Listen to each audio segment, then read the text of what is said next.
If the polls are to be believed, Joe Biden will win next week's presidential election, which is why I don't believe the polls. I cannot believe that the great American capitalist and free nation would willingly submit themselves to the Democrat, socialist and anti-democratic agenda. However, you never know.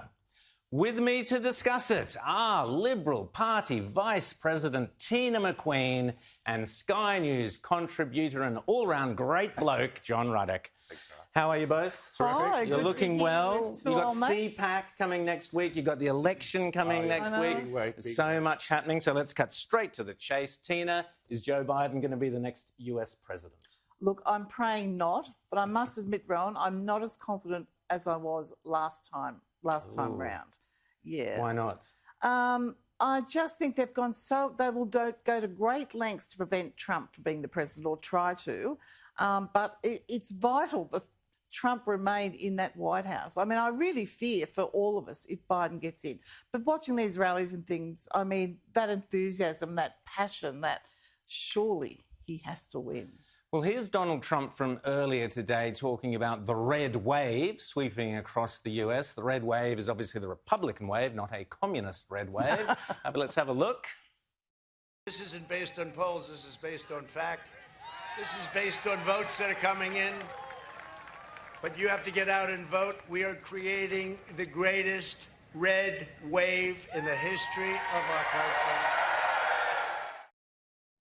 John, can he pull it off? Well, look, what Trump was referencing there is everyone's very focused on the polls. The polls are still important. But with 4 days to go, what's more important is the early vote. And that's what Trump was referring to. Now, there's conflicting data.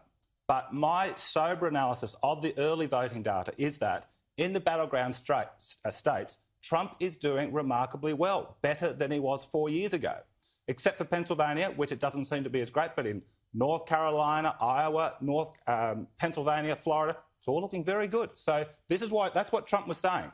So the lefties are saying, no, these early votes don't mean anything, but they don't give us any analysis. The right-wingers are out there. The pro-Trump people are digging down in the data. It looks credible to me.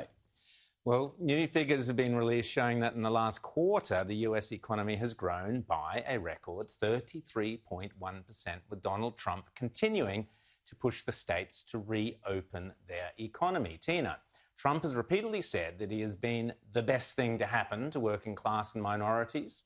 These figures prove it, don't they? Exactly. I mean, this has broken a 70-year-old record.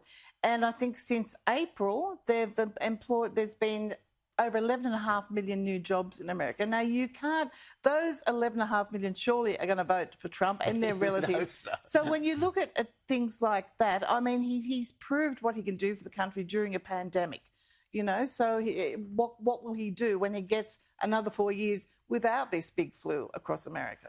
Well, John, with the deep divisions in US society, surely these figures will be, as Teena says, a source of pride for Americans. Well, look, it's very good timing, obviously. The economy is often a big factor in the elections. And just to back up what Teena was saying, do you know that over the 4 years of the Trump presidency, that median wages in America have grown by $7,000? Now, we have struggled in the last 30, 40 years in the Western world to keep wages going up.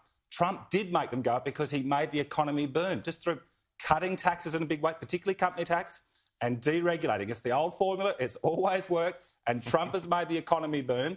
And these figures are terrific. Now, the thing that should be said about the American economy is why is it bouncing back so strongly when most of the world's economies, which have suffocated themselves with COVID mania, are not coming back as much? Well, what America has largely done is a mild version of Sweden, particularly in the Republican states. Yep.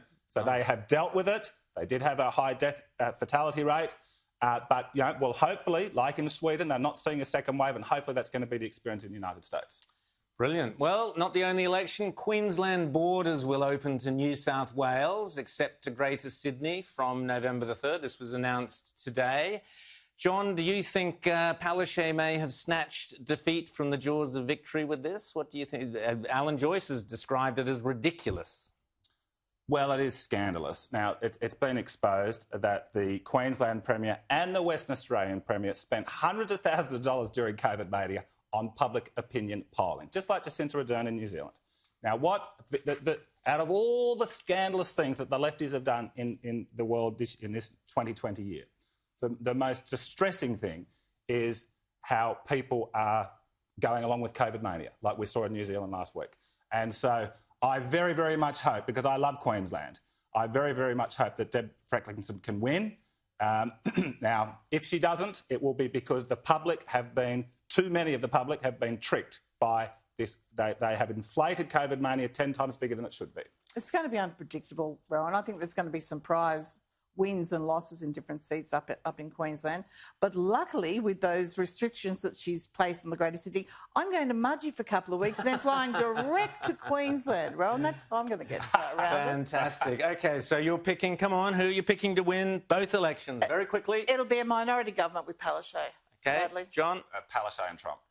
Palaszczuk and Trump? Oh, definitely Trump. All the way. Palaszczuk and Trump. OK, well, I still think the LNP could sneak in. You know? OK. I think they could sneak in, but it'll definitely be Trump in a landslide. Good to hear. You've convinced me, both of you.